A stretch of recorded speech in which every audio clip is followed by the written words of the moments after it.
Koki Kameda lubos ang pasasalamat niya kay Jandrel Casimero. Ayon nga po sa bagong post ni Koki Kameda ngayon, sabi niya dumating na si Casimero sa Japan.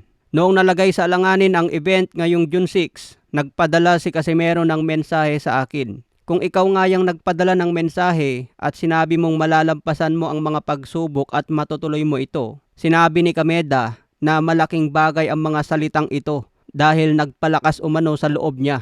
Ngayon inaanyayahan niya ang mga fans na abangan ang inaasang laban ni Casimero laban kay Nery. Sigurado raw na magiging mainit ang bakbakan ng dalawang ito. Sa madaling salita mga boss, pinasalamatan ni Kameda si Casimero dahil sa mga salitang pagsuporta nito sa kanya sa gitna ng problema. Pinapangako din po ni Jandrel Casimero na tatapusin na niya si Luis Nery.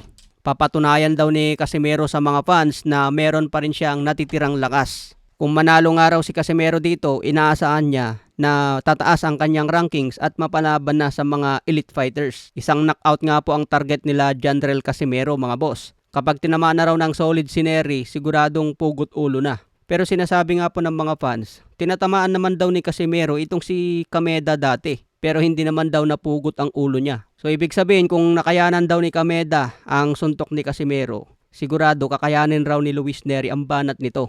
Pinagbasehan din ng mga fans ang naging laban ni Luis Nery kay Kameda, kung saan pinataob niya si Kameda mga boss. Hindi nga po nagawa ni Kameda na tumakbo kay Nery dahil sa sobrang lakas nito. Pero nagawa niyang takbuhan si Jandrel Casimero. Pero style make fight mga boss, magkakalaman talaga yan ngayong June 6. Kung manalo si Casimero dito, pare-parehas tayong papaldo. Pero kung matalo siya mga boss, aba damay-damay na to. Kaya abangan po natin yan si Kenneth Lover at Jandrel Casimero. Sa iba pang balita, 7 Division World Champion na si Amanda Serrano panalo via technical knockout sa second round. Dahil sa dominanteng panalo at binugbog ang kalaban, matagumpay niyang nadepensahan ang WBA, WBO at The Ring featherweight belt. May bagong kartada na 49 wins, 32 KOs, may 4 na talo. Mabilis lang natapos ang laban dahil hindi nag-aksaya ng oras si Serrano. Sa round 1 pa lang, sinimulan na niya agad ang bumato ng napakaraming suntok. Sa ikalawang round, pinaulanan niya ulit ang kalaban ng malalakas ng kombinasyon at hindi na niya tinigilan hanggang inawat na lang po ng referee. Si Amanda Serrano nga po ang sumunod kay pambansang kamao Manny Pacquiao na pinakamaraming division na naging champion. Sa iba pang balita, Kit Turman sinabi nga po na babalik ngayong 2026 na mas malakas. Hindi raw matatapos ang kanyang karera dahil lang natalo kay Sebastian Fundora. Sabi ni Turman, kasalanan lang ng referee kaya natalo siya. Dahil kung hindi raw hininto ang laban niya, pagdating sa dulo kaya daw niyang talunin si Sebastian Fundora. Kaya ngayong 2026 babawi daw si Turman.